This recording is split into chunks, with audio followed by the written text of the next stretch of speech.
Assalamualaikum warahmatullahi wabarakatuh. Kita lanjutkan lagi kajian kita. Kali ini makalah dengan judul Pengikut Imam Zaman. Ini diuraikan oleh Sutomo Alwi. Saudara-saudara para pemirsa channel Kereweng Aji yang berbahagia, Assalamualaikum warahmatullahi wabarakatuh. Bismillahirrahmanirrahim. Allah berfirman di dalam surat Al-Hajj, yaitu surat 22 ayatnya 47. Bismillahirrahmanirrahim. Sesungguhnya satu hari di sisi Rabbmu adalah seperti 1000 tahun daripada apa yang kamu hitung.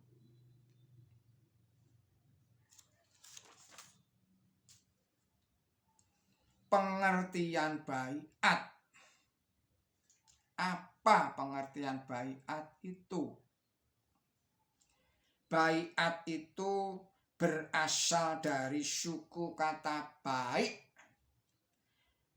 Kata ini dipakai bila terjadi jual beli yang kedua belah pihak merasa senang. Maksudnya orang yang berbaiat itu menjual keinginannya kepada sang imam agar memperoleh ilmu yang sejati dan berkat-berkat yang sempurna yang menarik ma'rifat, keselamatan dan keridhaan ilahi.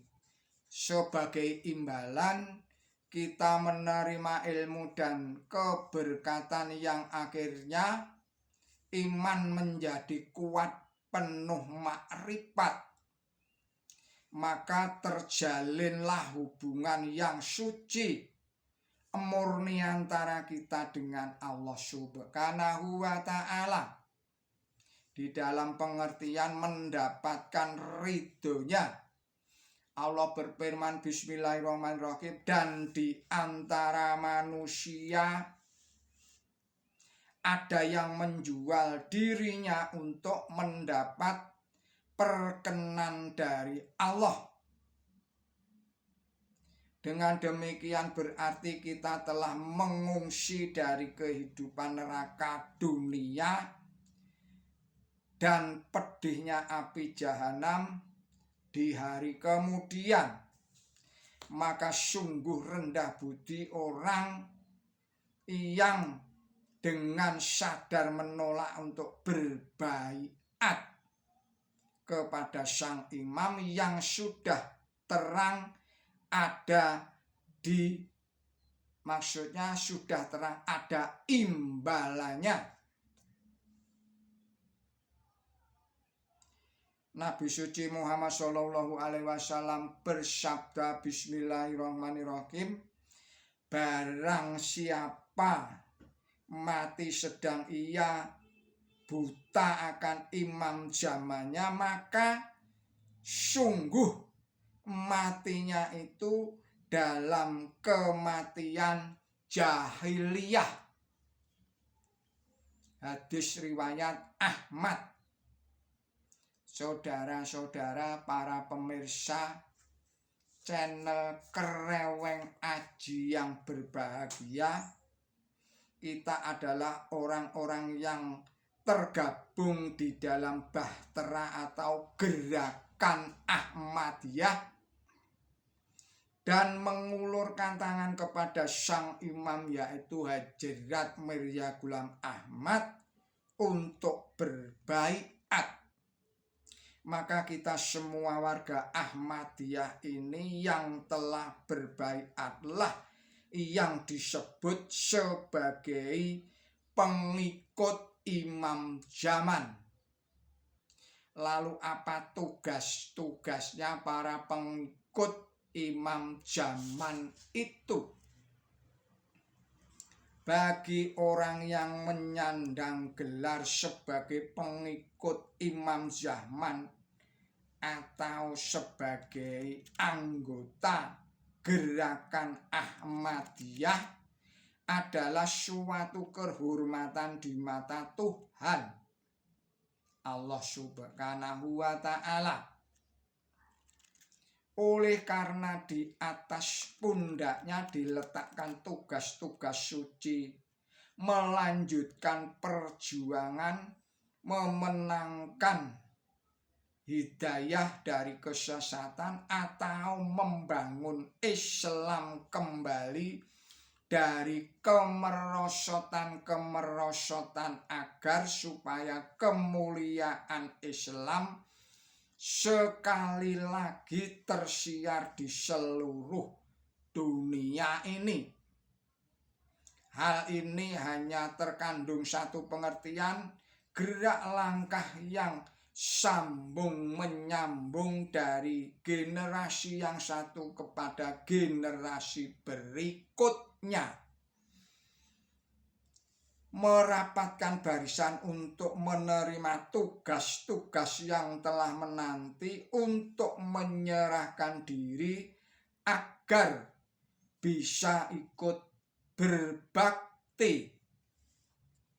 Hadjrat Mirza Ghulam Ahmad menulis dalam kitabnya, sungguh-sungguh sangat menyedihkan bahwa kamu tidak suka membaktikan untuk perkara yang dibela oleh gerakan Allah Ta'ala ini 1/100 bagian pun daripada semangat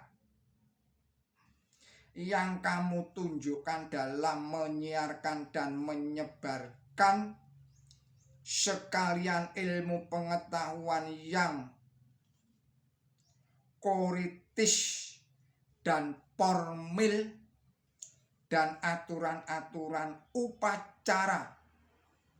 Pada umumnya hidupmu pertama-tama disediakan bagi pekerjaan yang sama sekali tidak ada hubungannya jenis manapun dengan agamamu.